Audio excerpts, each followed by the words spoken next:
going to finish off my drywall series with the third coat. Now, first I'm going to show you what I'm left with after I finish my second coat and it dries. All right, first let's take it over here and I'll show you the wall here. I don't know if you can see the imperfections. So let me grab a flashlight and show you. All right. That should highlight any imperfections on the wall. All right, going down flat to the corner. Now, I like to coat both sides of my inside corners at the same time when I'm doing my second coat. So I'm left with this small little bead. Let me bring it out. I'm left with a small bead in the corner that I have to fill on my polishing coat.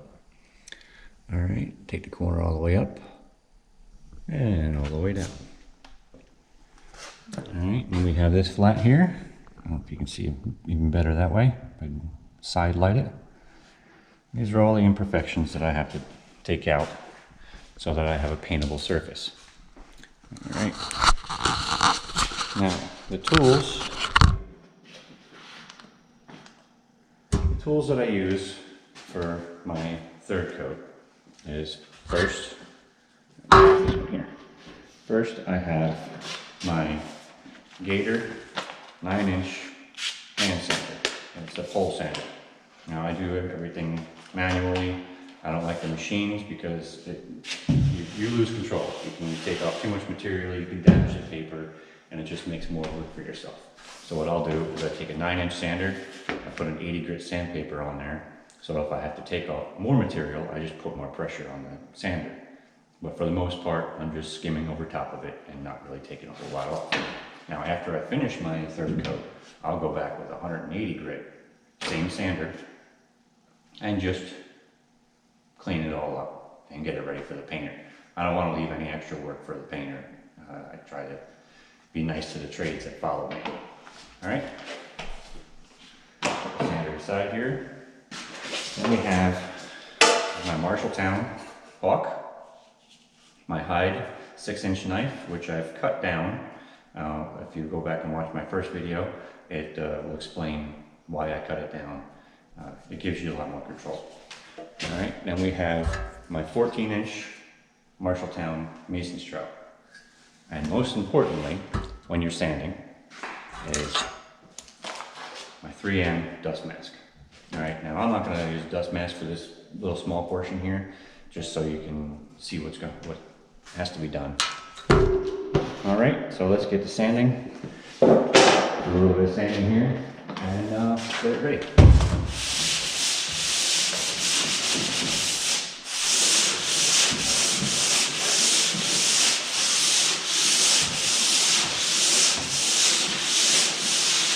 Now you can see I'm not really taking off a whole lot of material. I'm just going over it.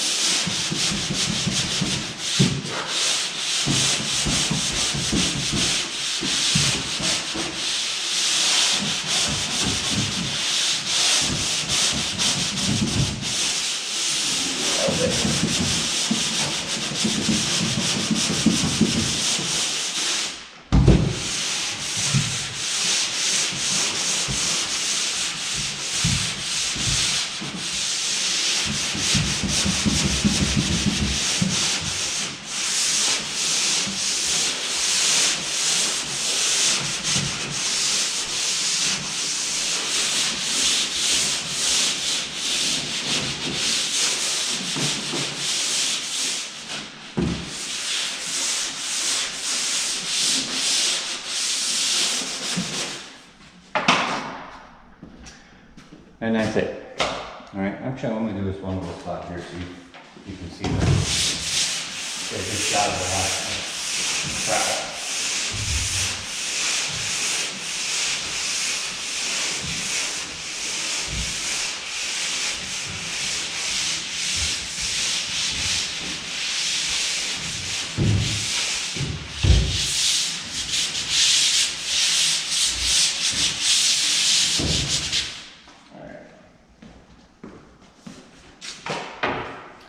I'll get that flashlight again and show you what it looks like after I've sanded. All right, here we have the wall again. You can see the before and after. There's the inside corner.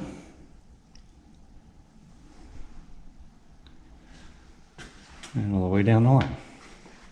All right, maybe shining it like this will give you a better idea. All right, so there's very little. And if you look at the floor, there's very little compound on the floor. Now you pay for the compound, so the more you put on the floor, the more you're throwing out and the more you're wasting money. All right. Now let's get to polishing. All right. Now for the third coat, I will thin my compound. I use the +3 by USG. Yeah, the USG +3 blue top compound. And what I'll do is I'll take a full can and I'll mix about 3/4 of a bottle of water, 16-ounce bottle of water. I'll fill it up at the tap and pour it in, and then I'll mix it up with the mixer. All right. And also, the most important thing with taping is to have an order of operations as like a routine, I guess. You do the same things the same way every single time. This way you don't miss anything, and it also helps you get through the house and your day as well. All right, let's put some compound in here.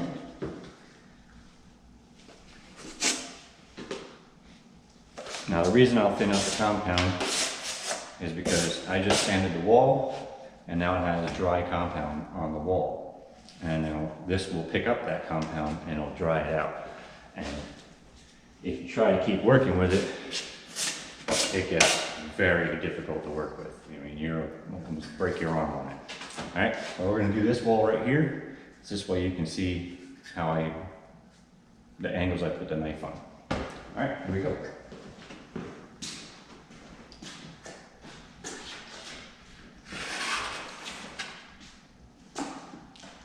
Now, when I load up my trowel, it's 14 inches wide, and I'm leaving about an inch and a half on either side that doesn't have compound on it.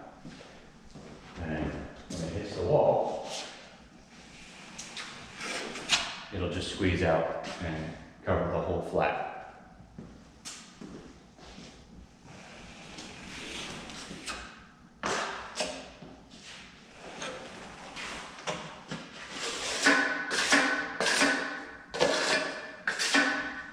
So now you got the compound on the wall.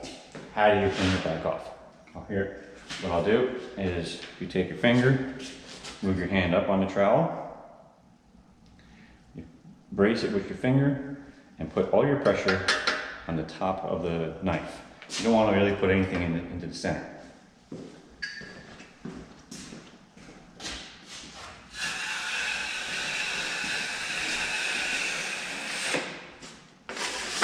And you also want to angle it back so that it's feathering out the wall, feathering out the compound on the wall.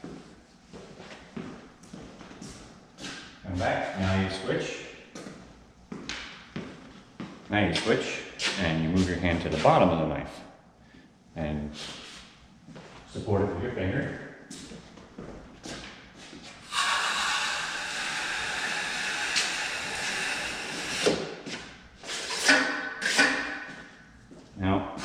Now I've taken everything off the bottom and I've taken it off the top. So now it's time for the middle.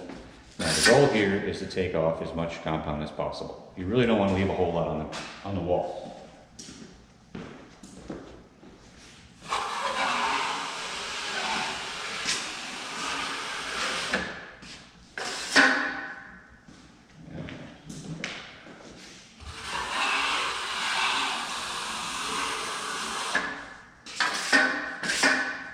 Alright, and that's your flat. Now I'm going to do this one and I'll show you what it looks like after I polish.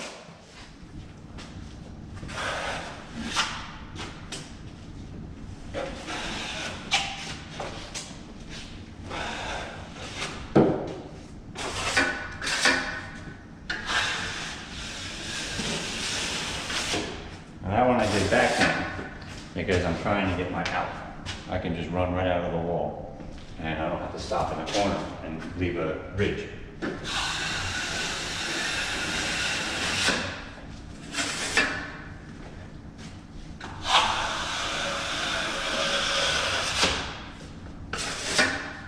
I got a little bit in the corner here, so I'll take my knife.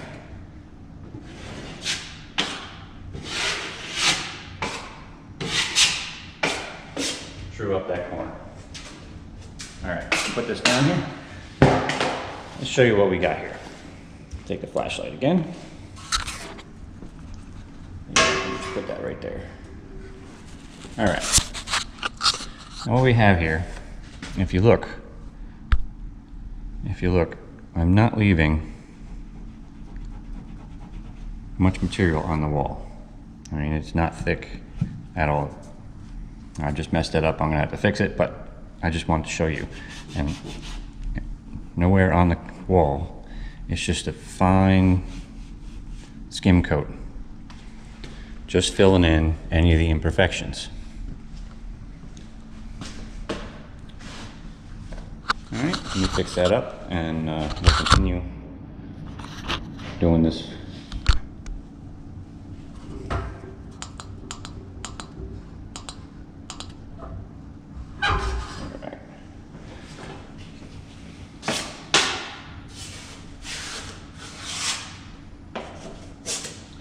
Again, I said it in the last two videos, never go back to the wall with a dirty knife. Always clean your knife. Keep your knives clean. It'll save you a lot of trouble.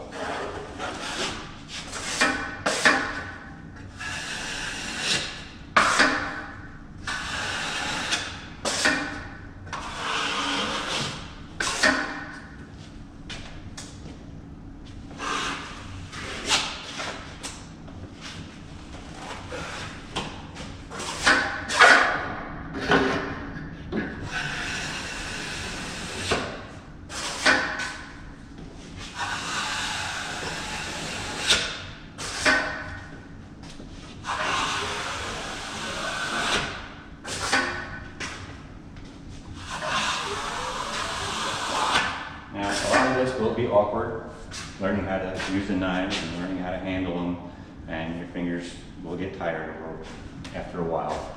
But just remember, walking was pretty awkward when you first started doing it. So just take time, have patience, and it'll come together. Now, what we're going to do next is our inside corners. Now, usually what I'll do is I'll work my way around the entire room. This happens to be a basement that's 3,600 square feet. So by the time I get back to this corner, after I've done all my flats, this is already dry. So we're not going to do all the way up because I don't like crossing over wet compound when I'm doing my polish coat. So what we're going to do here, okay.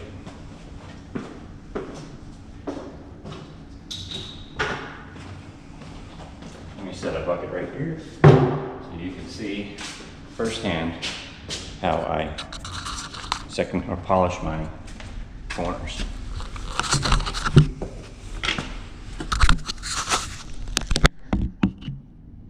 Right there,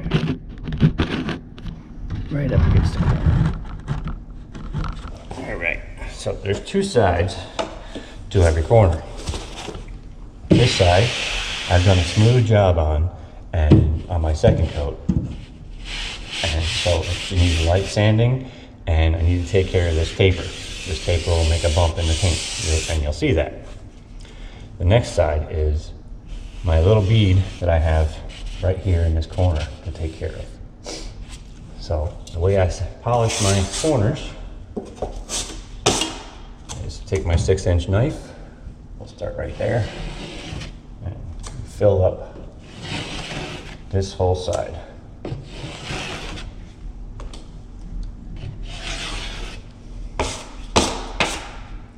All right, now, so now you got the compound on the wall, you got to clean it all off.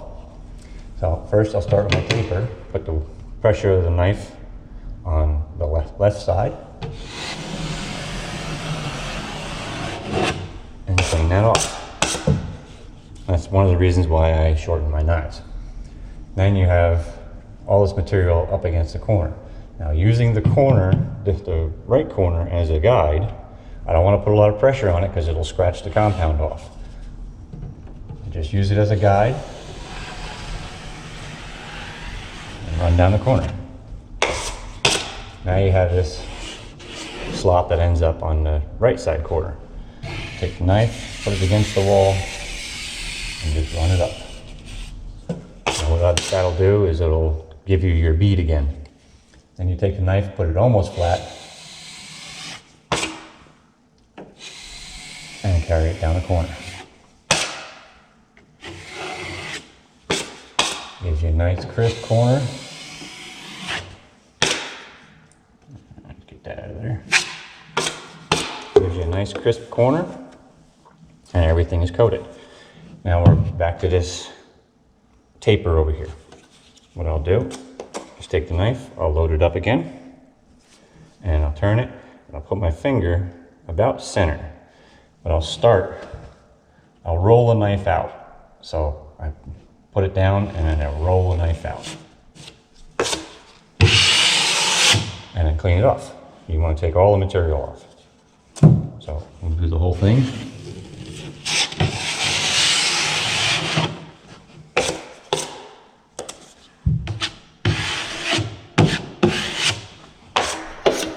Alright, brings us to the screws. Alright, so here you have your screws. All my coats, I've taken off all the material. The only thing I'm leaving behind is the indent where the screw is. So now I just got to go back and make sure that everything is perfectly flush. So we just put it on, clean it off, put it on, clean it off, put it on, clean it off. Now this is the only time that I go back to the wall without cleaning the knife off, because I'm just putting it on, taking it off, putting it on. When I put it on, let's take this one again. When I put it on, I want to try and have a clean edge of the knife. I can clean the blade off, and then I end up with my material back on the knife. And there you have it. Now, what I'll do is I'll coat some more of the walls and show you guys a crossbutt a little later on. Here we are at a crossbutt. Now, I've let the flat dry. So now we're ready to coat the crossbutt. Now the thing about crossbutts is they usually stick out. So, like, if you've gotten this far, you know that the seams of the drywall have a recess, whereas the crossbutts, they're just the thickness of the drywall. Now, one of the things that I'll do when I'm sheetrocking, it may be a super secret technique, I've never heard anyone talk about it, is I'll take a straight edge before I put the sheetrock up, and I'll pull it against the studs, and whatever stud ends up back a little bit from the rest of the wall, that's where I'll end my sheetrock, and that's where the crossbutt will be. So what you're going to end up with, you get a straight edge here, take a straight edge, and I'll show you. When you're done, you end up with a straight wall. So you're using the imperfections of the lumber to make your crossbutts recessed, so you don't see them once everything's painted. This also means I don't have to build out my crossbutts to 32 inches, 40 inches to try and hide them. What we'll do here, coating crossbutts, so you can corral my compound here. Take our 14-inch trowel. Now, 14 inches, what I'm going to do is I'm going to do one bead pass this on this side and one pass on this side, all with compound. So my crossbutt will end up being about 28 inches wide, give or take. I don't measure it all out. All right, load it up again. Decent amount of compound on there. Start at the bottom.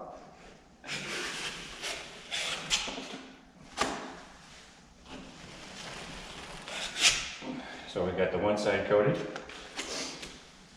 and then we go to the other side.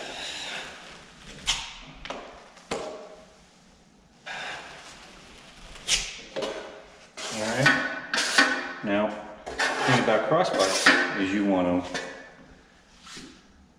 clean off the center first. Whereas the flats, we did the top and the bottom, and then we did the center. On the crossbutts, I'll clean the center first, because that gives me something I can ride the knife on. So, start at the bottom, take it all off. Now you got these two little bits on the side, so then you put the pressure in the center of the blade, turn it out, clean that. And we do the other side.